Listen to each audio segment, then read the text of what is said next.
mga kadiskarte. So yun nga mga kadiskarte, no. Ngayon ay unang gabi namin dito sa Manila. So medyo naninibago yung boses ko. So ako ay naninibago yung boses ko kasi may sipon ako. So yun na nga mga kadiskarte, unang gabi namin dito sa Manila. Pumunta nga po kami sa park. So yan, naglalakad lang po kami. Papunta po kami sa Madrigal Park. So, yun lang po mga kadiskarte, kay ang ganda lang po dito sa Manila kasi ang daming mga pailaw. So, malapit na talagang Pasko.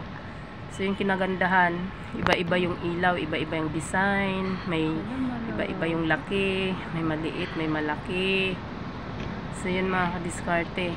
Tapos mga kadiskarte dito, kahit gabi na, madami pa rin mga sasakyan. So, ang ganda lang po talaga dito sa Manila. Kasi ang daming pailaw po nila sa probinsya, ilan-ilan lang. Pare-pareho pa yung kulay kung sa probinsya. So katulad yan mga kadiskarte, dito tayo sa Madrigal Park. Ang ganda, iba-ibang kulay, iba-ibang laki. So, ayan. Nagagandahan lang po ako sa mga pailaw po nila. So yun nga po. Yun, may mataas na building pa yun dyan. Ayan, ang taas ng building. Ang daming pailaw. Ayan. Yan po ay sa Mulito na po yan. Ang puno po nila madaming ilaw. Tapos po yung building na yan, IX. Hindi pa po tapos yan. No? Hindi pa open. Ongoing construction pa po yan. Tapos po doon sa kabila yung puno nila may mga pailaw din. Tapos doon sa building, ang tataas po ng building. Ilang palapag yan, oh, daming pailaw po. So kahit gabi na nga po, dami pang sasakyan. So yan nga po, nag-blurred na yung cellphone ko dyan. Ayan, sa Mulito na po yan. Punta po kami ng Mulito. So, ayan po ang liwanag po. Ang daming mga pailaw po nila. Iba-ibang kulay. So yan po. Ayan. Yan, nagpa-picture nga po ako. Lumapit po yung aso. So, ayan po. Nagsi-selfie na po ako dyan. Ayan, nag-selfie na po ako dyan. Ayan po. Naglalakad po kami. Kasama ko po yung bunso ko. Bunso ko po yan. Naglalakad po kami.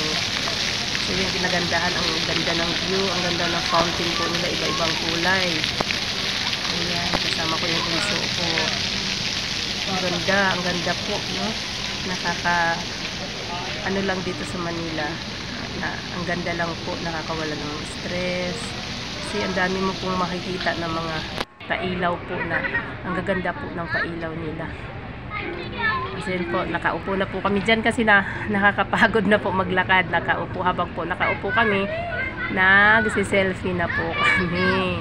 So yan po, selfie po. So ang kinagandahan lang po dito sa Manila, kahit gabi na, ang dami pang mga bata naglalaro, no?